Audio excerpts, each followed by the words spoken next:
Okay, అందరికీ నమస్కారాలు. ఈరోజు ఇక్కడ అన్నా క్యాంటీన్కి వచ్చి ఉదయం అందరితో కలిసి బ్రేక్ఫాస్ట్ చేయడం చాలా సంతోషాన్ని ఇస్తూ ఉంది.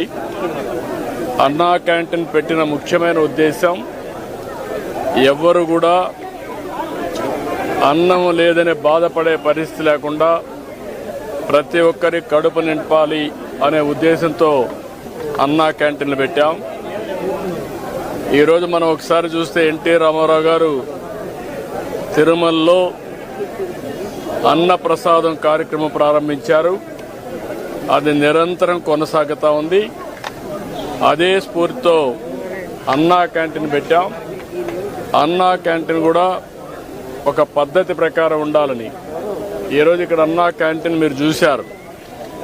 మామూలుగా ఏదో అన్నం పెట్టడం అంటే రోడ్డు మీద పెట్టడం, ఏదో దానం చేసినట్టు బిహేవ్ చేయడం కాకుండా పేదవాళ్ళు కూడా గౌరవప్రదంగా పౌష్టికాహారాన్ని, నాణ్యమైన ఆహారాన్ని పరిశుభ్రమైన వాతావరణంలో తినాలనే ఉద్దేశంతోనే ఈ కార్యక్రమానికి శ్రీకారం చుట్టాం. ఇది ఒక ఉదాహరణ. ఇక్కడ మీరు చూస్తే క్లీనినెస్ ఉంది, సెపరేట్ క్యాంపస్ ఉంది, కాంపౌండ్ వాల్ ఉంది. వచ్చిన వాళ్ళు ఎవరైనా సరే ఇక్కడ ఆ సమయంలో వస్తే మార్నింగ్ కానీ, మధ్యాహ్నం కానీ, రాత్రి కానీ 3 పూట్ల ఇక్కడ భోంచేసే పరిస్థితి వస్తుంది. 5 రూపాయలకే భోంచేస్తున్నారు. చాలామంది అనేక పనుల కోసం బయట వస్తారు. ఒక ఆటో డ్రైవర్ కావచ్చు, ఒక ముఠా కార్మికుడు కావచ్చు, లేకుంటే రోడ్లు క్లీన్ చేసే కార్మికులు కావచ్చు, లేకుంటే ప్రజలు కావచ్చు. ఇలాంటి వాళ్ళు చాలామంది ఉంటారు. ఎక్కడన్నా భోజనానికి పోవాలంటే 100 రూపాయలు మినిమం ఒక పూటకు డబ్బులు పే చేసే పరిస్థితి వస్తుంది. అక్కడ కూడా పౌష్టికాహారం దొరికే పరిస్థితి లేదు. ఇవన్నీ పరిష్కారం కోసం పెట్టాం. ఈరోజు ఇక్కడ ఏదైతే ఈ ఫౌండేషన్ ఉందో, మన అన్నా క్యాంటీన్ ఇస్కాన్ ఫౌండేషన్ చాలా మంచి వర్క్ చేస్తున్నారు. అది కూడా సెంట్రలైజ్డ్ కిచెన్ పెట్టి అది కూడా చాలా పౌష్టికాహారం కానీ వెరైటీస్ కూడా పెంచి రుచికరమైన, నాణ్యమైన ఫుడ్ పెట్టే పరిస్థితికి వచ్చారు. ఈరోజు రాష్ట్రంలో 269 అన్నా క్యాంటీన్లు పనిచేస్తున్నాయి. మొన్నే 62 ఓపెన్ చేశాం. ఇంకొక 5 కూడా తొందరలోనే ప్రారంభమవుతాయి. 275 క్యాంటీన్ని ప్రారంభిస్తున్నాం. ఈరోజు దీనికోసం నేను ఒకటే మా ఫ్యామిలీ, అందులో భువనేశ్వర్ గారిని మనస్ఫూర్తిగా అభినందిస్తున్నాను. ఈరోజు నా పుట్టినరోజు సందర్భంగా 76 లక్షల రూపాయలు రాష్ట్రం మొత్తం అన్ని అన్నా క్యాంటీన్లో ఫ్రీగా 3 పూట్ల భోజనం పెట్టడానికి ముందుకు వచ్చారు. ఒక స్ఫూర్తిదాయకంగా నిలిచారు. ఈరోజు నేను ఒకటే ప్రజలందరికీ విజ్ఞప్తి చేస్తున్నా, ఇది ఒక స్ఫూర్తిదాయకమైన కార్యక్రమం. అన్నదానం అన్నింటికంటే మహాపవిత్రమైనది.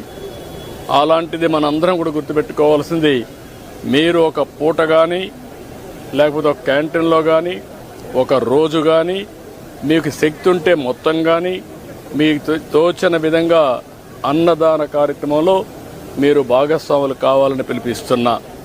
ఇది ఒక స్ఫూర్తికి ఒక ప్లాట్ఫామ్. ఇది ఏదో నేను ఎవరిని బలవంతం చేయడం లేదు.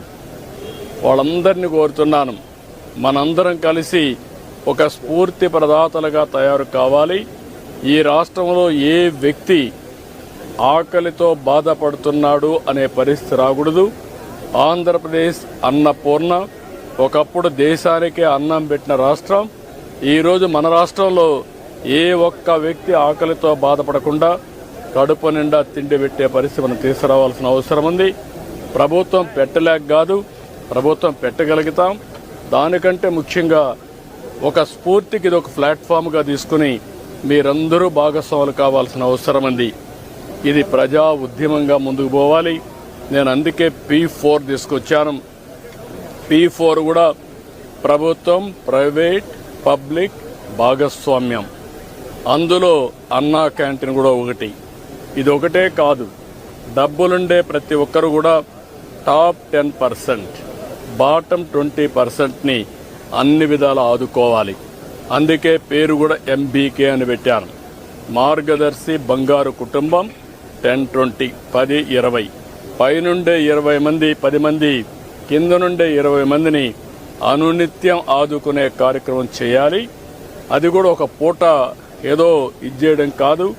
ఒక పూట కాకుండా వాళ్ళని short term, medium term, long term ఈ 3 దృష్టిలో పెట్టుకొని మనతో సమానంగా వాళ్ళ పైకి తీసుకొచ్చే పరిస్థితి, అన్ని విధాల ఆదుకుని సమాజంలో ఆర్థిక అసమానతను తగ్గించే దిశగా అందరూ ఆలోచించాల్సిన అవసరం ఉంది. అదే నిజమైన ప్రజాస్వామ్యం, అదే సమాజానికి స్ఫూర్తి. అలాంటి కార్యక్రమంలో భాగంగానే ఈరోజు ఇక్కడికి వచ్చినప్పుడు నాకు చాలా సంతోషం కలిగింది. చాలామందితో ఇంటరాక్ట్ అయ్యాను.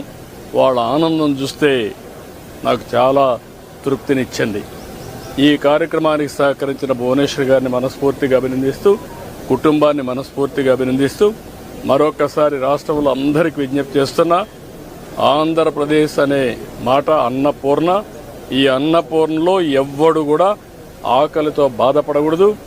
గడిచిన ప్రభుత్వాన్ని చూశాం, ఇలాంటి బంగారు లాంటి క్యాంటీన్లు. దీన్ని చూస్తే ఎట్లా మనసు వచ్చిందో నాకైతే తెలియదు.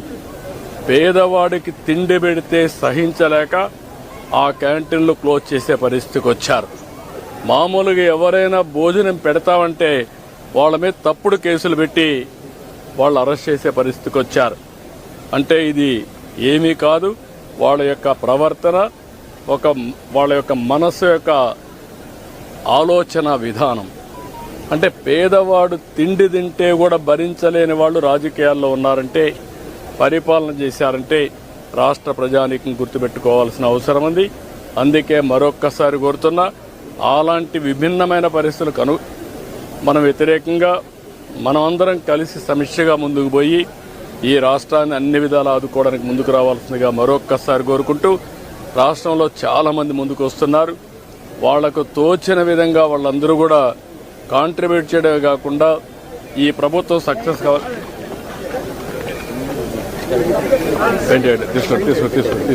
తీసుకెళ్ళండి పెయింట్ తీసుకెళ్ళండి.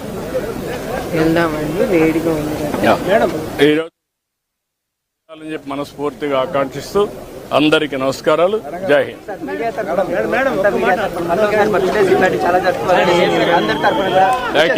Thank you.